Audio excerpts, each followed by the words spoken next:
After breakup अपने आप को कैसे हील करें, मतलब ब्रेकअप के बाद उस इंसान को कैसे भूला जाए।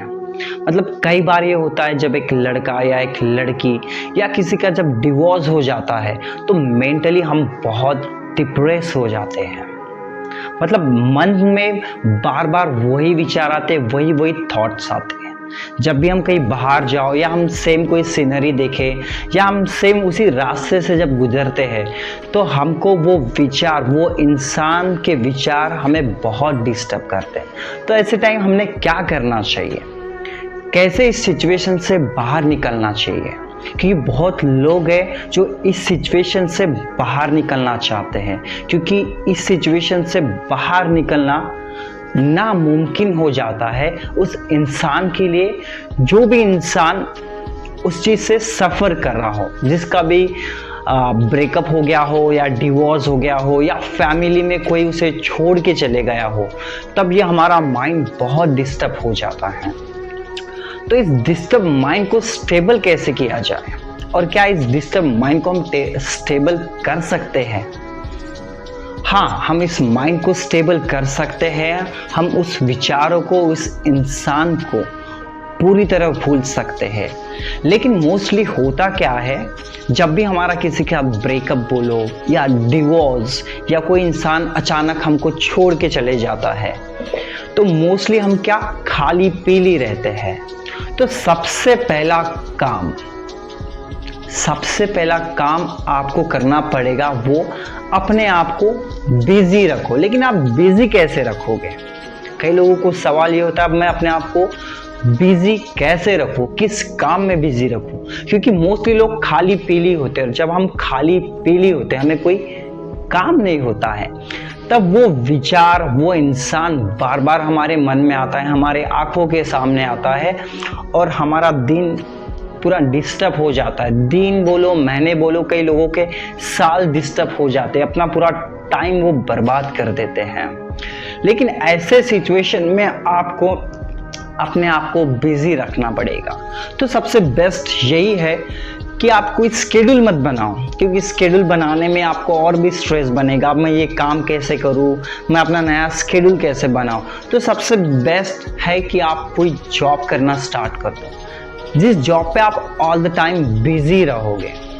या अगर आप स्टडी कर रहे हो तो आप अपना कॉलेज ज्वाइन कर सकते हो, अपनी क्लासेस ज्वाइन कर सकते हो, या मॉर्निंग में आप जुम्मा, डांस, योगा ये चीज़ें ज्वाइन कर सकते हो, जिसकी वजह से आपका टाइम बिजी रहेगा और उस इंसान के विचार आपके मन में बिल्कुल नहीं आएंगे।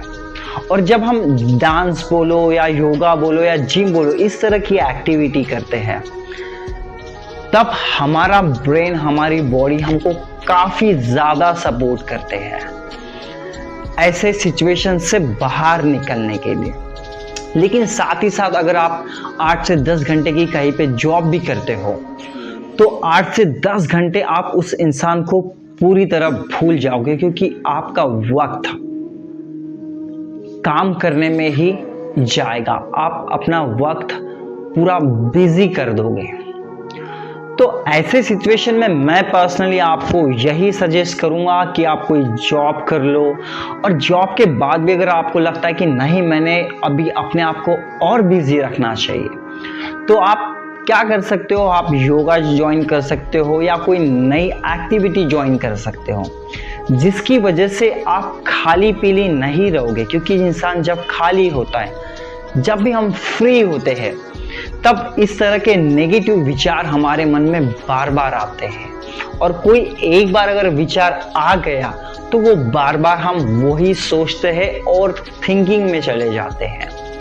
तो ओवर थिंकिंग को रोकने का यही बेस्ट तरीका है। मैं सिर्फ कोई रिलेशन ब्रेक हो जाए या किसी का डिवोर्स हो जाए, इसी चीज के लिए ये बात नहीं कह रहा हूँ। आप ये चीज़ कई और पे भी अप्लाई कर सकते हो। जैसे कई लोग अपने लाइफ में ओवर थिंकिंग में चले जाते हैं, क्योंकि हर किसी के लाइफ में अपनी अपनी पर्सनल प्रॉब्लम्स होती है। कभी कोई पैसे की वजह से सफ़र कर रहा है, कोई फैमिलीज इश्यू होते हैं, किसी के अपने पर्सनल इश्यूज होते हैं। तो इंसान कई बार डिप्रेस हो जाता है और थिंकिंग में चले जाता है। तो अगर आपको और थिंकिंग से बाहर निकलना है तो बेस्ट सॉल्यूशंस है मॉर्निंग में आपको कोई ना कोई एक्टिविटी करनी पड़ेगी जिसकी वजह से आपका ब्रेन काफ़ी पॉजिटिव रहेगा और आपके मन में खुशी बनी रहेगी। लेकिन अगर साथ ही साथ अगर आप कोई जॉब भी करते हो तो आपका मोस्टली टाइम आपका काम में जाएगा और 6 से 8 घंटे इंसान तो सोता ही है। अगर आप ये रोज़ रोज़ करते हो तो डेफिनेटली आप उस इंसान को भूल जाओगे या आप अपनी ओवर थिंकिंग से बाहर आ जाओगे। गारंटी है मेरी इस बात की।